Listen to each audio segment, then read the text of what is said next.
Superannuation for musicians, it's the big talk right now. If you're a musician or a sole trader and worried about super, listen up, this is for you. We're going to make this simple. Super is your future income. It's your retirement fund. It's money your employer must pay on top of your performance fee that goes towards your super fund. Firstly, who is your employer? Well, for superannuation purposes, as per the ATO guidelines, your employer is simply who pays you for the services you do. If you've been working with a venue, that's your employer. If you work with an agent, that's your employer. And just to further clarify, as per the ATO guidelines, if you pay independent contractors mainly for their labour, they are employees for superannuation guarantee purposes. Before we go any further, let's take a minute and bust some myths. All right, it's time to have a little side note here. Should you absorb your own superannuation? Short answer is 100% not. Venues or agents, if they have an ongoing relationship with you, for super purposes are your employers. If they make you absorb it, they can face penalties, they can face back payment, which will literally bankrupt most of these venues, especially the smaller ones. In specific circumstances where you are engaged by private bookings like weddings or backyard functions, you will not have to pay superannuation contributions towards your super. Now here's another important key. Superannuation should only be paid on the labour portion of your fee. So for clarity, you only pay your super portion on the actual service amount, not on equipment hire, not on travel, just for what you show up to perform. Whoever pays you for that labour, they are the ones responsible for your superannuation, definitely not you. And if it's not handled correctly, the ATO can claw back every single one of those dollars. Best part, we've made it easy for you to do all of this, and I'm gonna show you how. Before you can use all these amazing features, the first thing you have to do is register. Go to VemYou.com, register and create a profile. Once you've registered and set up your music profile, you'll get your very own Vem link. This is your interactive EPK where venues can book you direct and also see important information about your musical career. When a venue books you through that link, by putting all the important information in, what will happen is the system will create a booking, and when that booking is created, first you must accept it or negotiate on your terms that you would like to see as a musician. And when you've accepted those terms and you've accepted that booking, that will automatically send 2 emails to the venue. One is an email confirmation of your booking, but the second is an itemized invoice for their bookkeeping. It will also calculate the actual invoice superannuation amount and leave it there perfectly available for venues to be able to make their life easier. So to recap, you set up your account, create your music profile, which creates your Vem link. Send that Vem link to any venues who need to book you. VemYou will calculate everything, formulate everything, organize the invoice, sending it all automated as you've booked it in. The payments on the invoice will be paid with what's owed you, GST, etc. Superannuation's separated, and the venue pays the superannuation, all calculated automatically, and it's based on your labour, not on the overall fee. Now, I know you're wondering, what do I know about superannuation and the ATO? Well, that's a pretty good point. So I want to hand it over to Josie Cooper, who's not only an accountant and bookkeeper for most musicians on the Gold Coast, but also looks after the #1 venue, Mo's Desert Clubhouse, right here on the Gold Coast. Over to you, Josie. Hello, my name's Josie Cooper. I am an accountant. I have been working in the music industry on the Gold Coast for many years.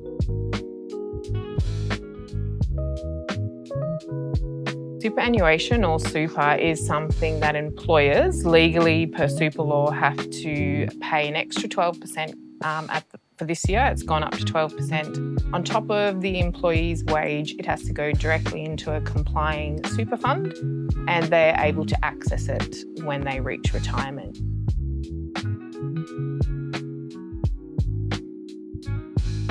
It is definitely not the artist if you're a sole trader. It's not the artist, it's the person booking you, whether that's the venue or whether that's the booking agent or a promoter or an event organiser.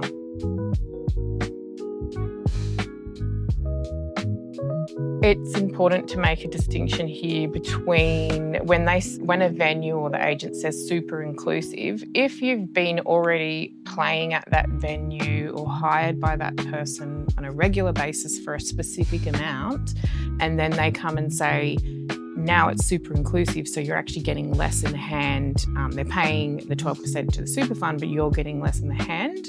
I think that is definitely illegal in this instance, and the venue or whoever's hiring you is taking a risk there.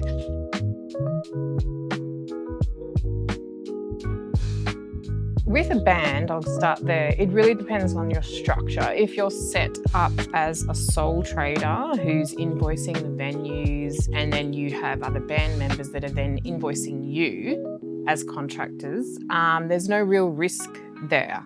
I think the risk lies with a venue that's booking a sole trader on a regular basis, stating their hours that they want to work. But the risk is on the person booking, the venue, whether it's the venue or the agent. They're the ones taking the risk if they're liable for super and they're not paying it.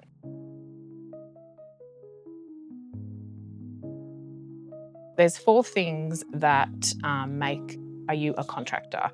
One of those is you set your own fee, you set your own hours that you're going to work. The second one is that you bring all your own equipment to do the job.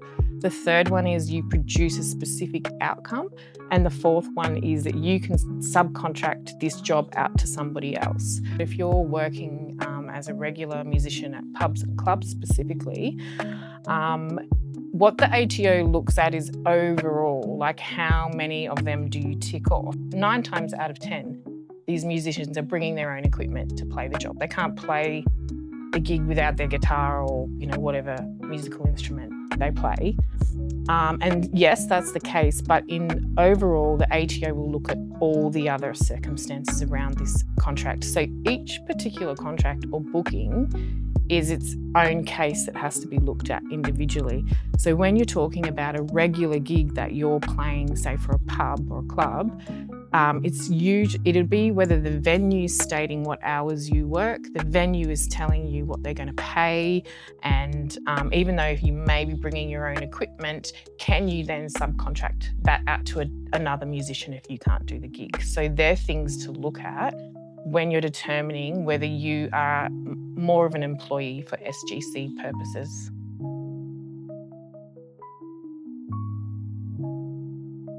Yeah, so if anyone has any further questions or they would like me to look at their individual circumstance, you're welcome to email me. I'm happy to help. I do offer an initial free consultation, and my email address, Joe, will pop on the bottom down here for you.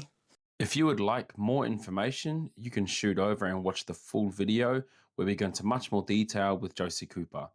Otherwise, to set up your account completely free and no obligation, shoot over to VemYou.com. There you'll set up your music profile and get things going.